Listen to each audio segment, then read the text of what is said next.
In 1935, Albert Einstein, Boris Podolsky and Nathan Rosen proposed a paradox. They said that when you have two entangled quantum systems, quantum theory implies that measuring one of the systems has an instantaneous effect on the other system, no matter how far apart they are. This spooky action at a distance violates Einstein's fundamental principle of locality.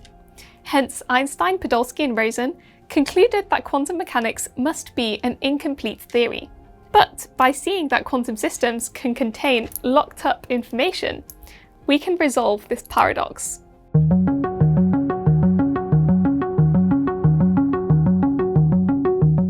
Welcome back to the Quantum Paradoxes video series, where I demystify paradoxical quantum thought experiments by presenting them as quantum circuits that you can run on a quantum computer. In this video, I'm going to explain how we can actually resolve the Einstein-Podolsky-Rosen paradox with a fully local and complete formulation of quantum theory. I'll show you how to track the local flow of information in the thought experiment, how this is fully consistent with Bell's theorem, and why this is crucial for solving one of the biggest open problems in fundamental science: reconciling quantum theory with gravity.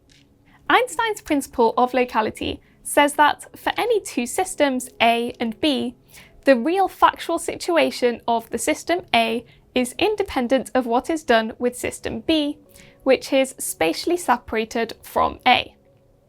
This statement does more than just rule out faster than light communication.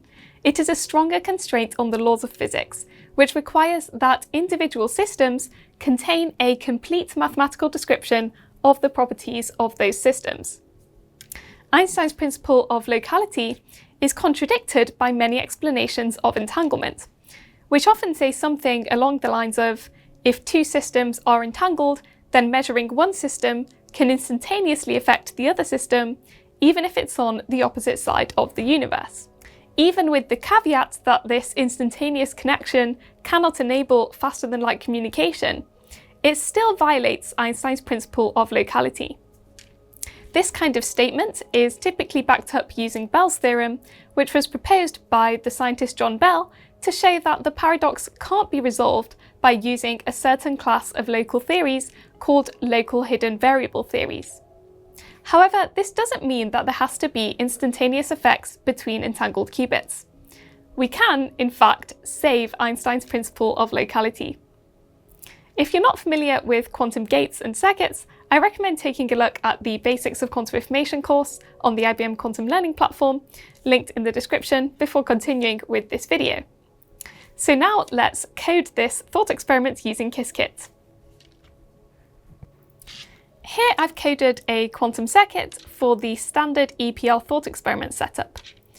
We have two observers, Alice and Bob, each have a qubit, and their qubits are maximally entangled, which we prepare using a Hadamard and a control NOT gate to put them into a maximally entangled Bell state.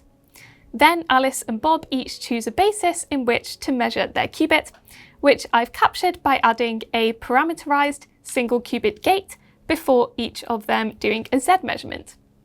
For simplicity, I've made both of these gates be X rotation gates, with Alice's characterized by the parameter theta and Bob's by phi.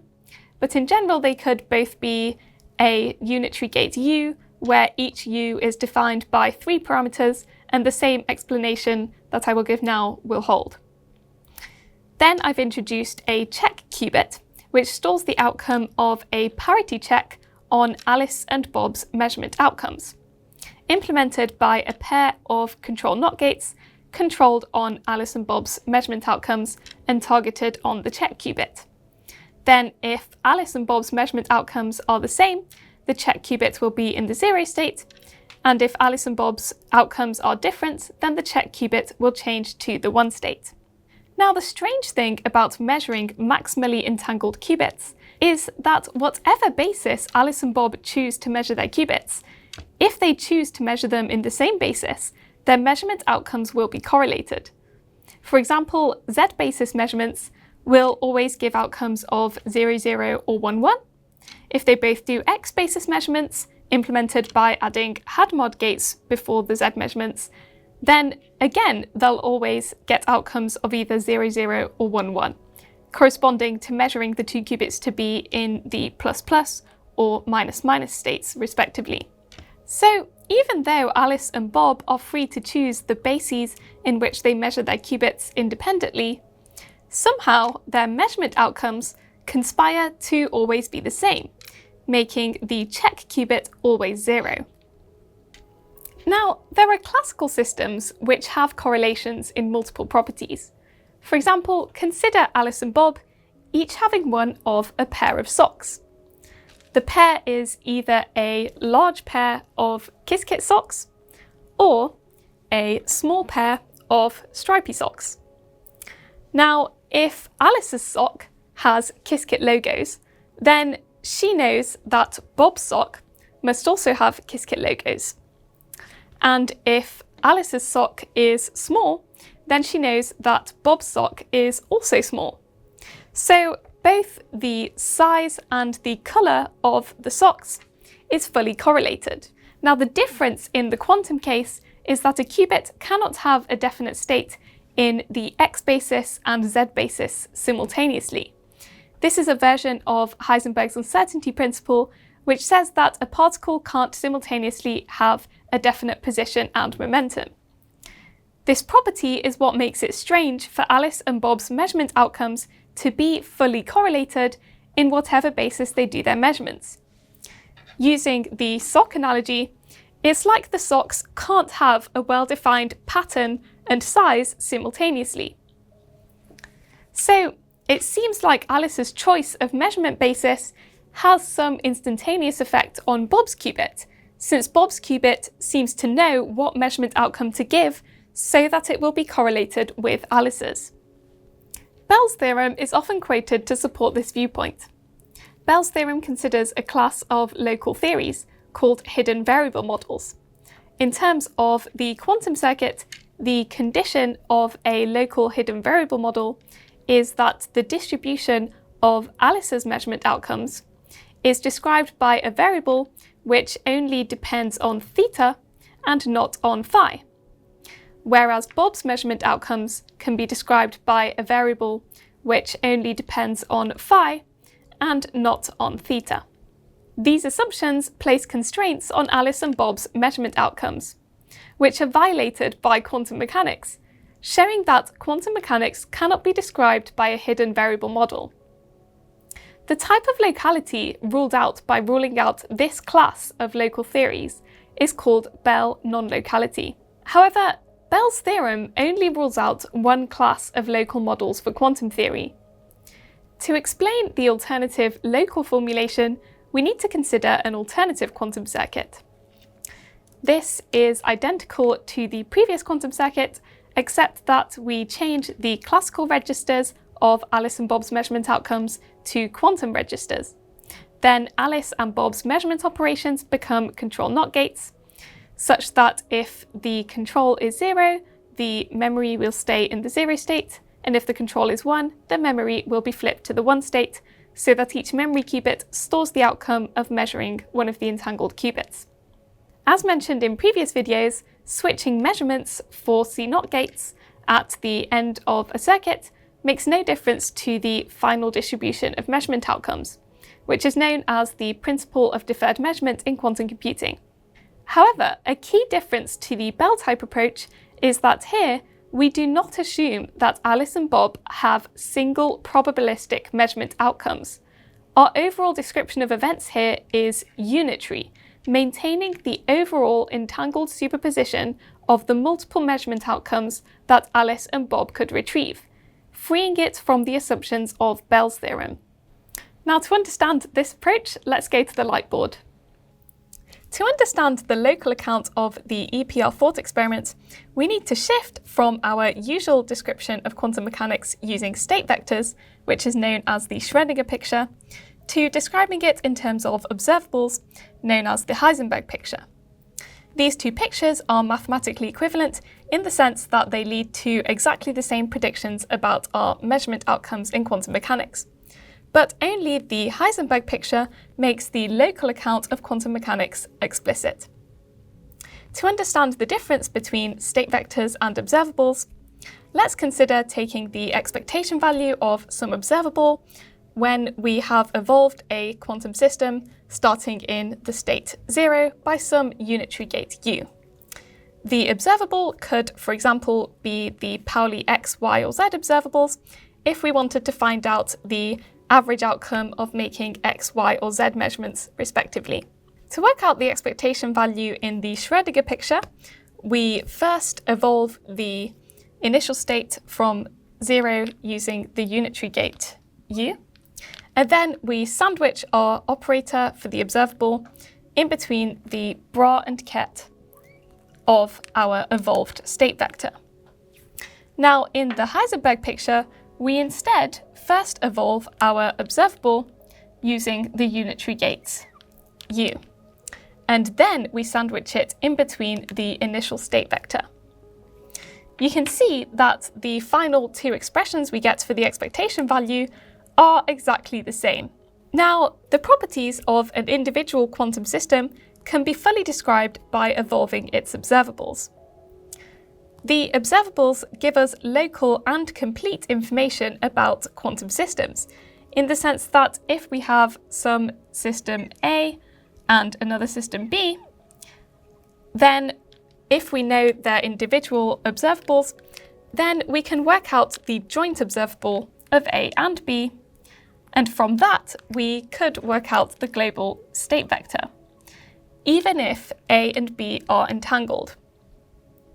Now, applying a quantum operation to one quantum system can only affect the observables of that quantum system. It can't affect the observables of another system when they don't directly interact. Let's see how this helps us resolve the EPR thought experiment in our quantum circuit. To track the local flow of information in this quantum circuit, I have added some arrows. So we can see here that there is a direct quantum operation from Alice's qubit to Alice's memory, meaning that the observables describing Alice's memory qubit can depend on the parameter theta. Similarly, the observables describing Bob's memory qubit can depend on the parameter phi.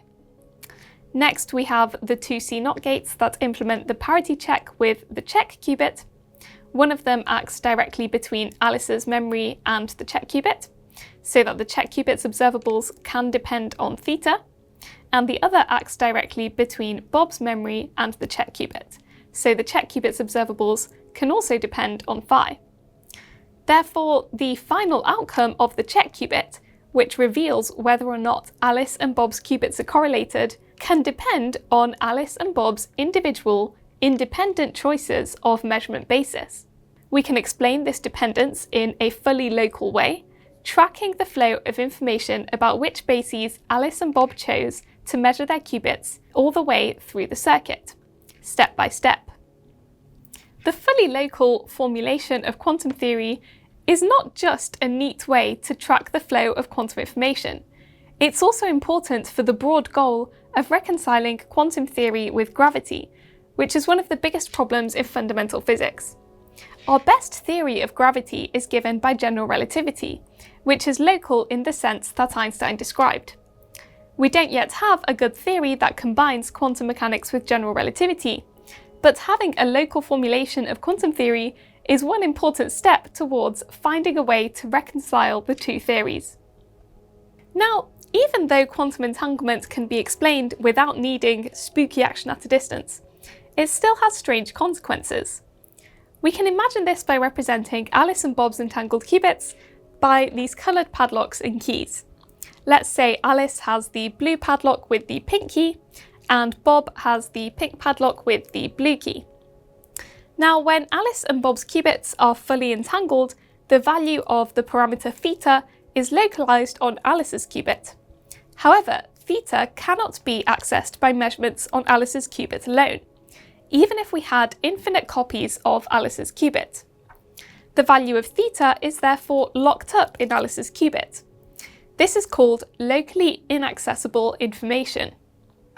Then Bob's entangled qubit acts as a key to unlock the information in Alice's entangled qubit. Similarly, Alice's qubit acts as a key to unlock the information about the parameter phi that's stored in Bob's qubit. Now, the cool thing about locally inaccessible information is that since it's not retrievable by measurements, it also can't be destroyed by measurements. So this information is robust to decoherence. Alice's qubit can be measured in the Z basis again and again and again, and still retain the locked up information about theta, which is why we can describe her measurements perfectly well using classical registers in our original quantum circuit. This robustness to decoherence turns out to be the key to understanding how information really gets from one place to another in the quantum teleportation protocol. In the next video, I'll explain how we can implement quantum teleportation on a quantum computer and resolve the apparent paradox of using entanglement to transport quantum information from one location to another by only sharing classical information.